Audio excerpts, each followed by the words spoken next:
joined portfolio committee and Honorable Makiwan,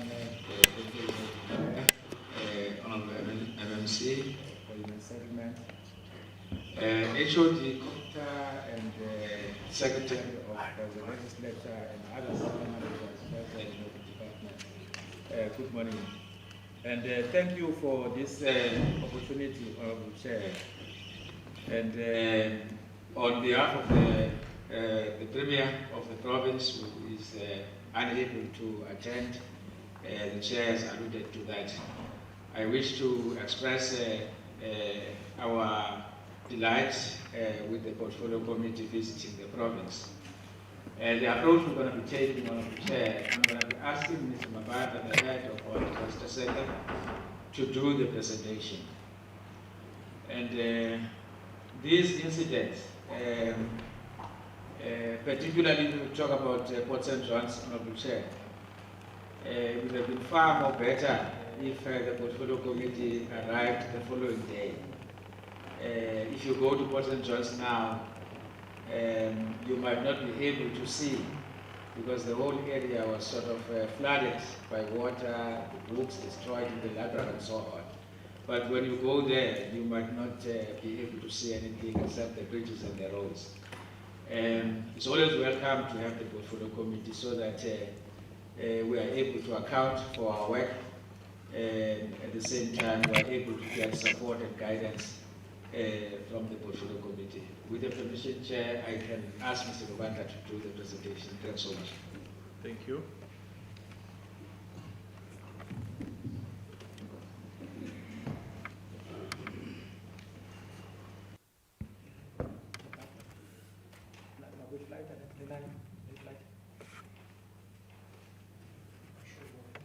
Hopefully it's the one that has been given to us, so we do have some copies and the one that was sent to us. So if it's not printed, we can still vote. Thank you, Chair. Good morning to honorable members and to the leadership. May allow me to say all protocol observed. Just to briefly on the April 2022 flood disasters, the presentation, just to indicate that, sorry for the misprint of the 7th of June, it's the 8th of June, should be 8th of June. But just going through the executive summary, this occurrence has affected Alfredo, Chris Anicho Kavi, or Tambo, and as well as the Matwara, with or Tambo being the most affected district. You will recognize that Alfonso or Tambo in particular have been severely affected, and it's a repeated occurrences over the past 10 years.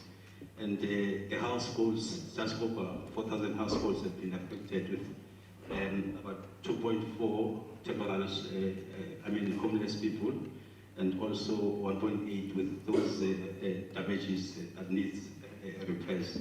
And in terms of water infrastructure, you will find that there are about 55 villages that have been affected. Mostly 52 of them were Nyandeni in Lower Tambo. And that requires quite some millions in terms of addressing the damages. And we have also received reports that there are damages to agriculture as well, and we have heard that more than 190 roads have been affected, which just over 1 billion that is being requested or that is being needed to repair the roads. And interventions, of course, have started. For instance, the our town is already, the Department of Transport has spent already about 2.8 billion in terms of ensuring that there's movement in terms of roads, so that there could not be blockages because of the disasters. And also, in terms of the Department of Social Development, we've had social, psychosocial support that is still continuing. And also in terms of human settlements, there's appointment of contractors are on the ground dealing with the provision of temporal structures, amongst other things.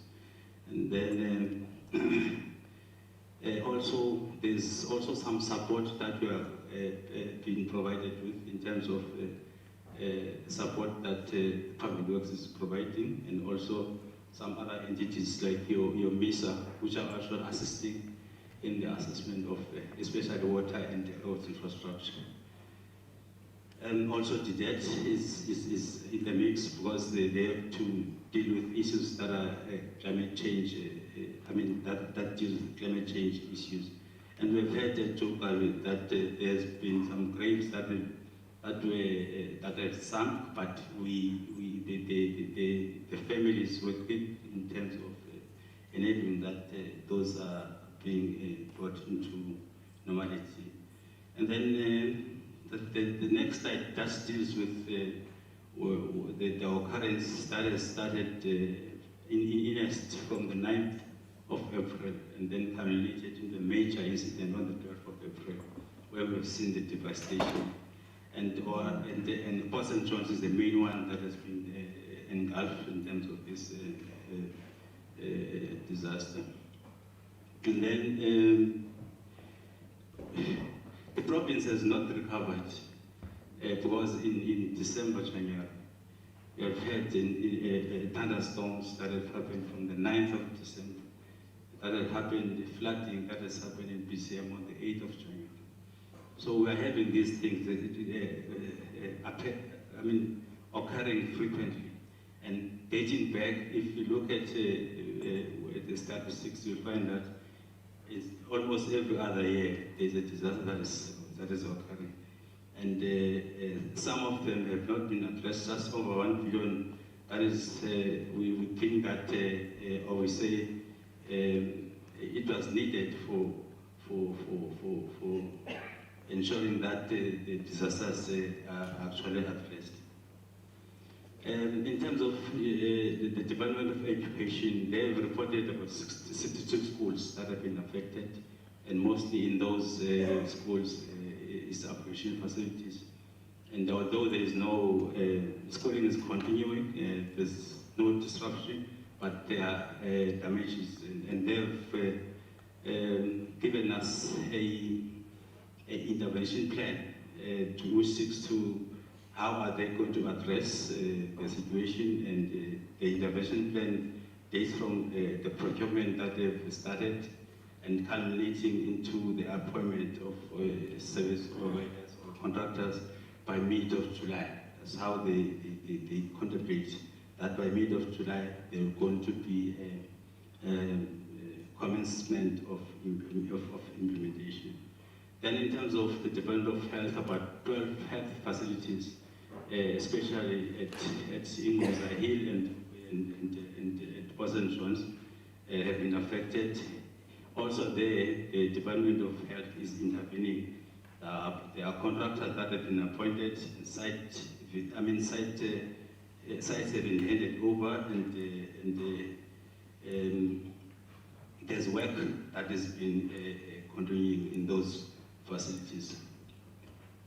And then in terms of human settlements, as I was saying, it's 2477, that is people that have, households, people that have been homeless, and 1841 partial damaged houses.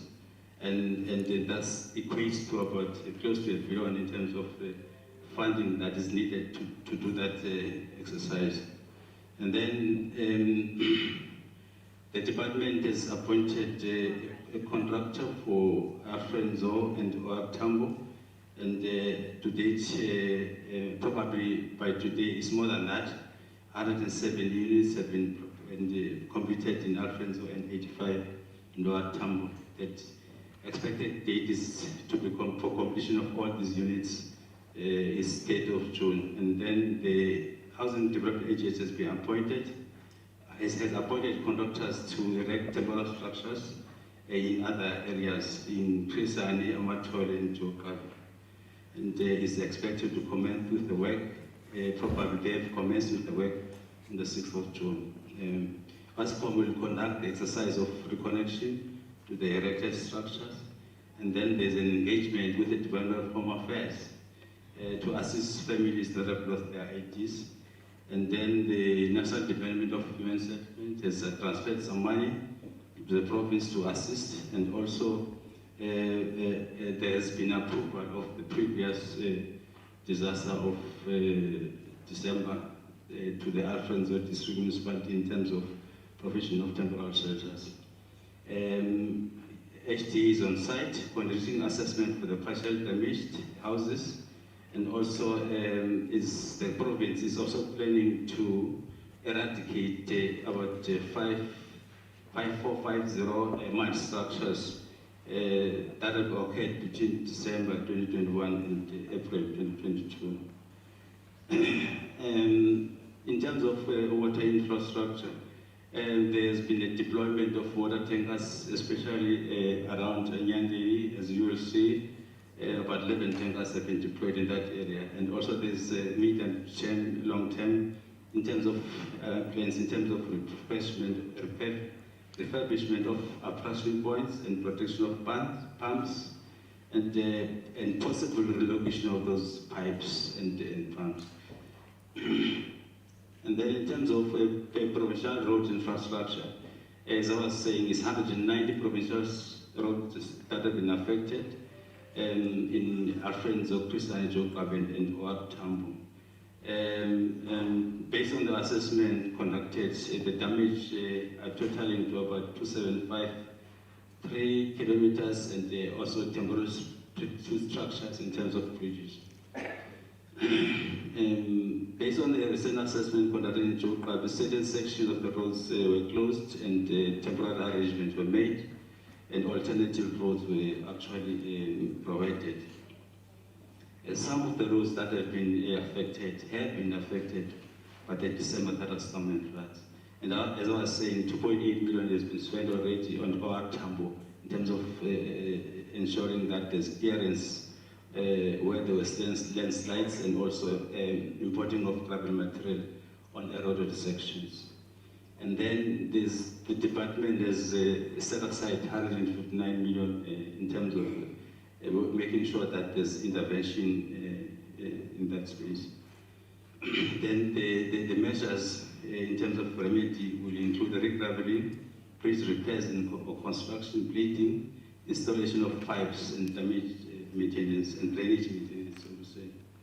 And then what they are doing is that repairs are conducted using available contracts and through in-house teams. Central teams are also assisting. And then the department has commenced with the issuing of appointment letters to contractors. And then sites have been handed over, and they have been, in the last couple of days, weeks, sorting out the contractual issues. And the expectation is that by the first week of June, they were saying they were going to start. We still have to get a report to say they've started or not. And then that's the slide dealing with reprioritization, and then that 159 million that is meant to coming from their coffers to address the disaster. And then in terms of municipal roads infrastructure, you will see a number of roads in each roads and bridges in each district that have been affected. And what has then happened is that we ourselves as COPTA, together with the National COPTA and the MIG section and other technical expertise that we have sourced from MISA, we facilitated the reprioritization of funds, especially from MIG, so that the classification, as you will appreciate, the classification and declaration warrants that sector departments and municipalities must reprioritize from the existing funding in order to immediately address the damages. So that's the situation in terms of reprioritization. Some of the municipalities were able to reprioritize, some were not able to reprioritize. Then in terms of what we've done as Proctor, PDMC in particular, there's funds at national level, National Disaster Management Center, and we have facilitated that the municipalities must and sector departments must submit business plans in terms of accessing for emergency projects, and we facilitated that, and the Department of Transport, the Department of Rural Development and Agrarian Reform, and the Department of Education have submitted those applications for emergency projects, and also Omatole, Mpashe, and other municipalities that you see have all submitted for emergency projects. We have submitted that application to NTMC. It's being processed, and we are awaiting the results of that exercise. It's just over 1.8 billion that is being requested. But we then said we know that there's lack of limited funding at national, but there's that amount of that is available, but the extent of damage is immense. So hence it's critical that we submit the information as it were.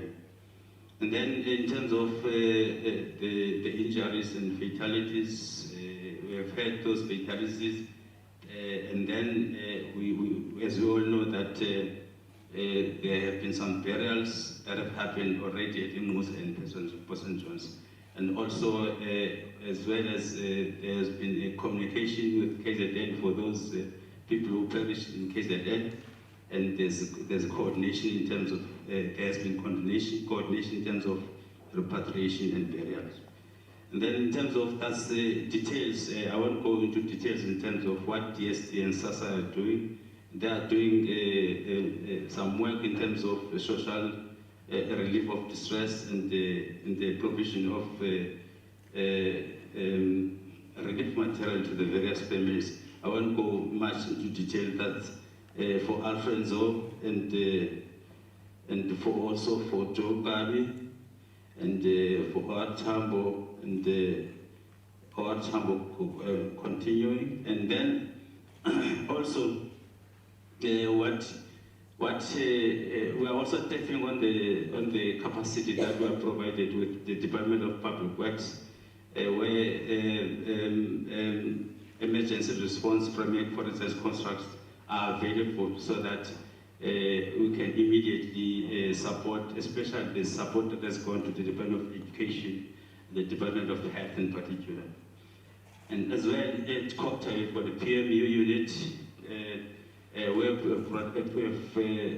provided with 5 engineers which are coming from National Business Initiative to actually assist in collection of water and infrastructure damage assessments, particularly at Alfonso,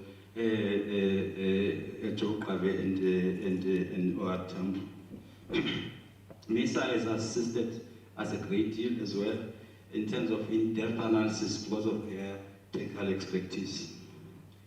With the support that the DPSA is actually pledged, and they have allocated some money in terms of that, in terms of ensuring that they support in terms of water tankers, support in terms of solar boreholes and treatment, and some community bridges that they've identified, 2 of them, one in St. John's and one in Dabankot, and also replacement homes, because they want to target those homes.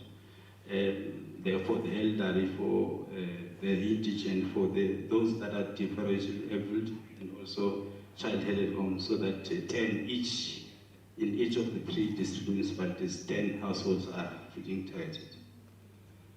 DTET also is also providing technical assistance in terms of environmental planning, and they've went to St. John's in particular to ensure that there's advice in terms of the other areas, because the area is very much, it needs attention, in fact, you know, because the topography of the area is so, it needs some attention, so to say.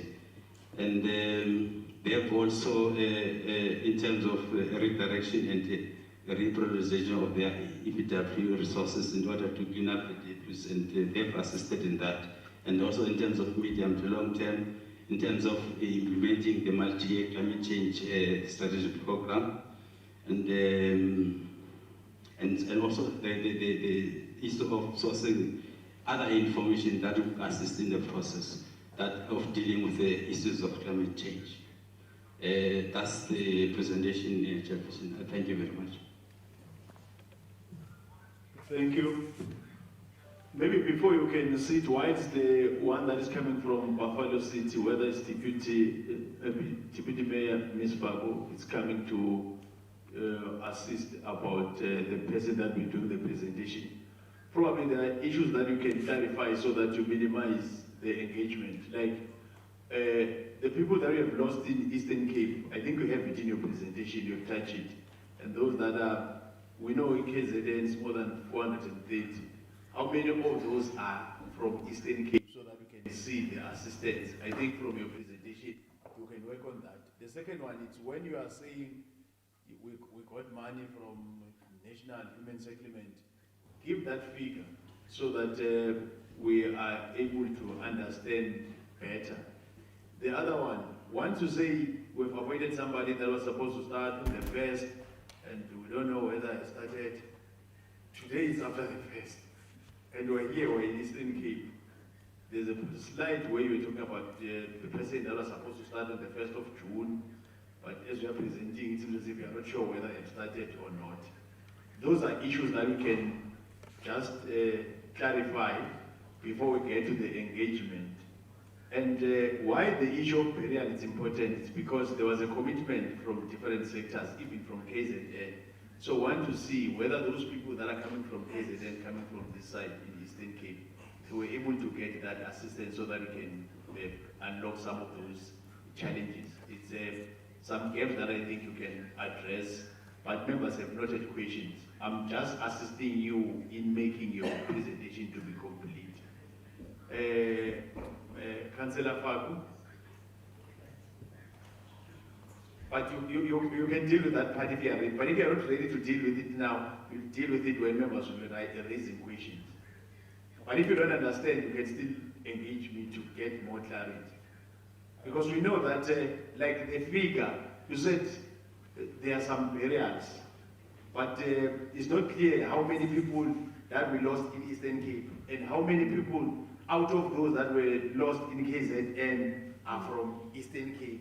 So that when we discuss, we put context in it to assist to say, what is the assistance that was given to those that are from Eastern Cape? You might find that all those that are in KZN got assistance, but it's a different story when you come to Eastern Cape. I can deal with that. I think from the slide, we are saying 3 people have sustained injuries from Winnipeg to Mandela, 1 and 2 in Port St. John's. 2 people have died in Eastern Cape, one 6-year-old from PSG, who has already been buried on the 1st of May, and the second one was still missing, and we have been following up with SAPS. They have not found that person up to now. Otherwise, they are saying they are not going to stop until they find the body. The six citizens that have drowned in KZN, and there are 3 members of the family of what Pendi at Nyandeli, whose bodies were repatriated and buried on the 30th of April. And also 3 members of the family of what 5 in Mozahil municipality, the bodies were repatriated and buried on the 1st of May. That's the situation in terms of the assistance to those families. Assistance have been given in terms of the Department of Social Development providing social relief, and SASA as well, and also in terms of SASA providing with some cash, because there's in terms of their policy, there's a cash that they're injecting for the deceased. The details I can provide later on in terms of how much exactly that cost. But otherwise, SASA and DST have been on the ground. They've specifically assisted those families, and also municipalities have assisted in terms of repatriating the bodies from KZN to the Eastern Cape, and also provision of other burial material in terms of assisting families with, for instance, facilitating that temporary shelters were provided by Department of Human Settlements for the families to have a decent family. So that's the kind of support that the details are not in this presentation. However, I've got those details. In terms of the amount of money that has been provided by national is transparency 105 million. 105. Okay.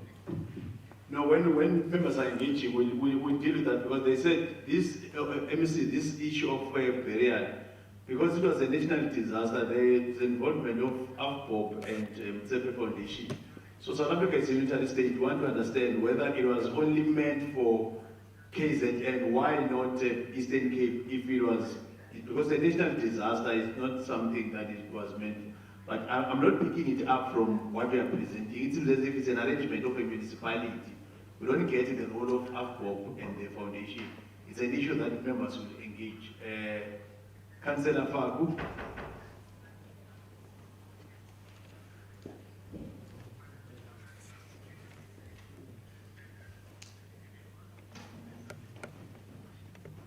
Thank you very much, Chair. The co-chairpersons of the Ad Hoc Committee, Honorable Frolic and Honorable Nima, members of the Joint Committee, members of the Provincial Legislature, Honorable Matiwane, the National Disaster Management Center, Honorable MEC of COCTA, provincial officials who have joined us, MMC for Human Settlement, officials from Buffalo City, invited guests, colleagues and friends, Molweni. Let me take this opportunity, Honorable Chair, to appreciate the invitation we have received from the Joint Committee of our 6 Parliamenters, Buffalo City Metropolitan Municipality, to come and give an update about the extent of damages and major losses we have incurred as the municipality from the recent flood disasters, and to also surface the possible relief and recovery measures that could be tabled for our people to restore their livelihoods and infrastructure back to stability. I have brought with me a technical team of officials from the municipality who I have been working with together with the executive mayor in his absence to give attention on this matter and formulate a series of interventions and reports required to fast-track the recovery and relief to our people. We hope that we will provide this joint committee a clear view of our working landscape to inform the necessary support we require from all spheres of government. Chairperson, as a result of the flood disaster in our metro, many families lost their houses and critical property. These include livelihoods and critical infrastructure. These floods occurred in the recent past in our metro on 3 occasions. With the first incident experienced on the 13th of December 2021, which damaged a total of 1,371 household units. The second incident occurred on the 8th of January 2022, damaging 1,370 households. And the third one occurred on the 18th of February, claiming 399 units. The report to this effect require funding necessary for the relief and recovery is submitted to the Provincial Department of COCTA, and they were submitted to national government. Up to this time, we have not received any response to that effect. But beyond the damages incurred on households, the flood disaster also caused a major damage to public infrastructure, which is your roads, your clinics, and small business.